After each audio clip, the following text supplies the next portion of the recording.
kita masih melanjutkan materi mengenai REST API.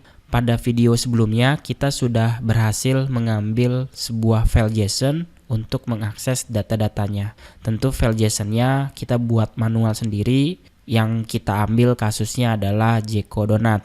Nah, sekarang kita akan membahas bagaimana cara terhubung ke sesuatu yang disebut dengan Public API atau Open API. Public API ini maksudnya API yang dimiliki oleh orang lain dan kita akan terkoneksi ke API itu.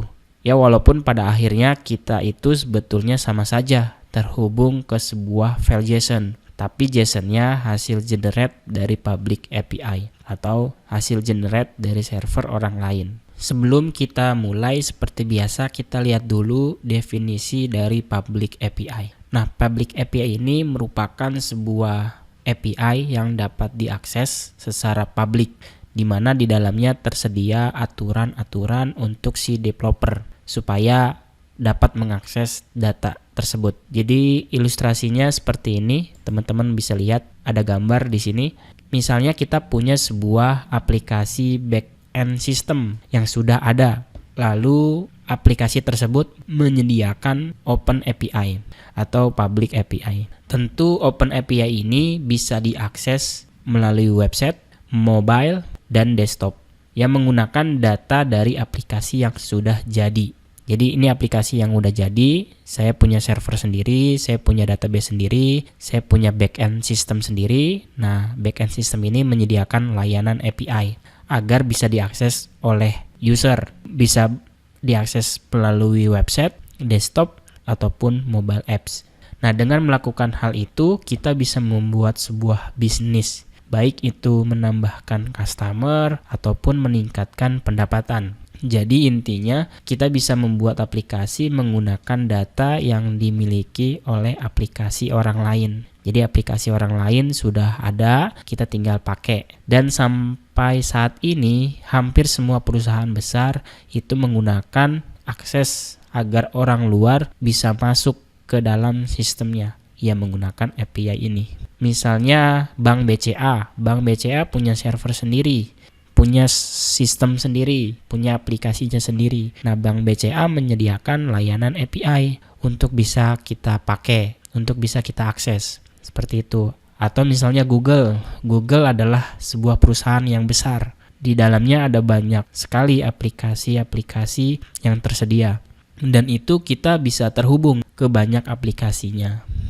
Teman-teman bisa lihat websitenya yaitu di developergoogle.com. Ini produk-produk yang ditawarkan sama Google mulai dari A sampai Z. Ada semua di situ lengkap. Ini hanya sebagian kecil dari yang disediakan oleh Google. Dan salah satunya ada Google Maps. Kalau teman-teman tahu, kita bisa mengakses Maps-nya Google. Jadi kita terkoneksi ke Maps-nya Google, datanya punya Google, dan kita boleh mengaksesnya. Jadi kalau kita ingin mengakses data ya silakan, tapi ada syaratnya, misalnya dengan cara membayar.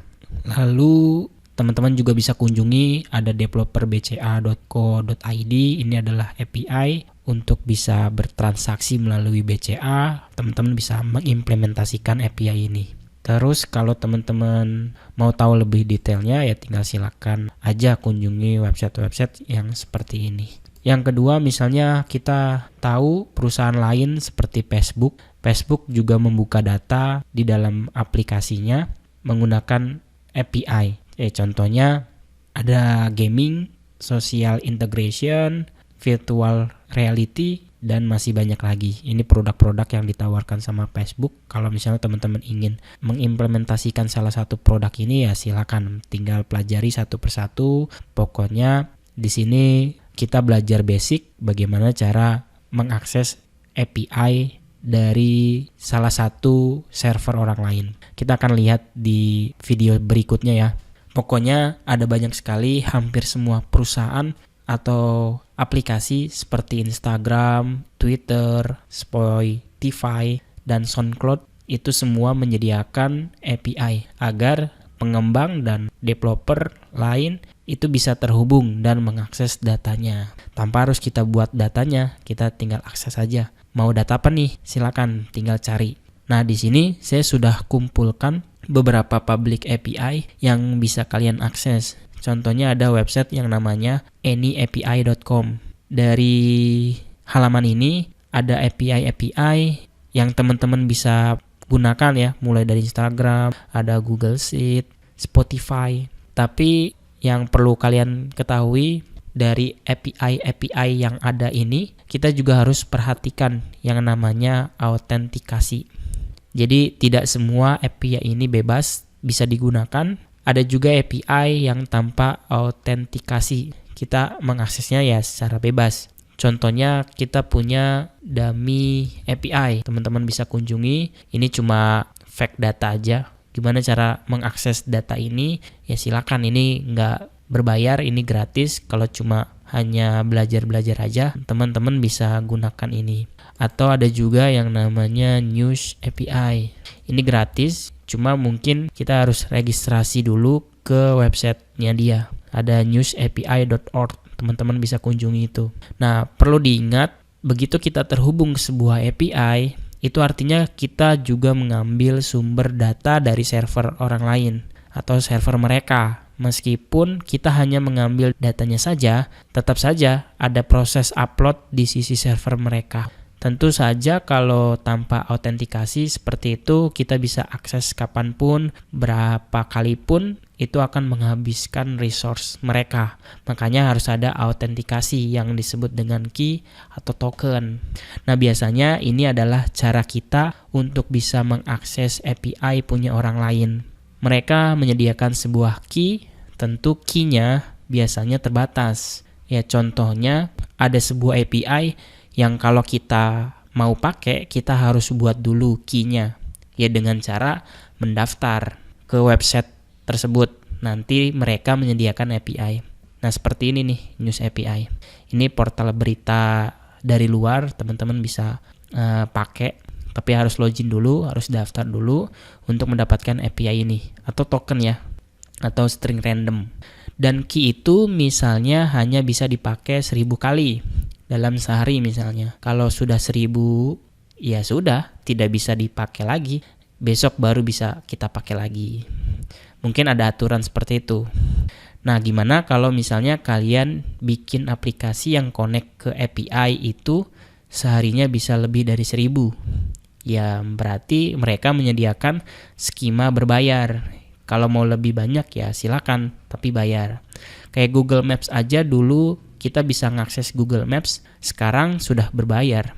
Jadi yaitu produk-produk yang ditawarkan sama perusahaan-perusahaan besar seperti itu pasti akan ada skema berbayarnya. Kalau misalnya kita membutuhkan data itu. Atau yang terakhir, ada sistem autentikasi lain yang lebih keren, disebut OAuth. Ya, misalnya kalian ingin masuk ke sebuah aplikasi manapun, tapi loginnya via Facebook atau via Gmail. Nah, teman-teman pernah lihat tuh ya, di website ada login sebagai Gmail atau login menggunakan Facebook, itu bisa aja. Pokoknya itu salah satu contoh yang menggunakan OAuth. Tapi saya tidak membahas tentang itu. Pokoknya di sini intinya teman-teman perhatikan dulu kalau mau pakai API punya seseorang, cek dulu dia pakai autentikasi nggak, terus autentikasinya pakai yang mana, itu dicek dulu ya. Dan yang harus diperhatikan lagi ya mengenai CORS.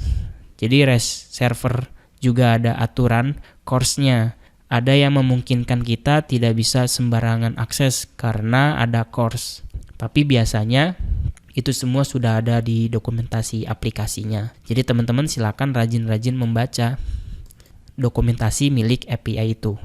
Jadi produk-produk yang ditawarkan sama perusahaan-perusahaan seperti ini pasti ada dokumentasinya. Dan itu udah jelas dan lengkap. URL-nya, endpoint-nya, segala macam itu udah ada. Mungkin itu saja penjelasan singkat mengenai public API. Dan nanti selanjutnya kita akan coba membuat aplikasi sederhana menggunakan salah satu dari public API yang ada. Nah, nanti teman-teman siapkan dulu aplikasi yang namanya Postman. Jadi biasanya sebelum kita membuat aplikasi yang connect ke API, itu harus coba dulu. Kita testing dulu menggunakan Postman. Berhasil tidak ambil datanya. Nah, jadi coba teman-teman download di getpostman.com, install di komputernya masing-masing. Nanti kita akan gunakan aplikasi ini. Aplikasi yang digunakan untuk melakukan testing API untuk memastikan kalau datanya berhasil diambil.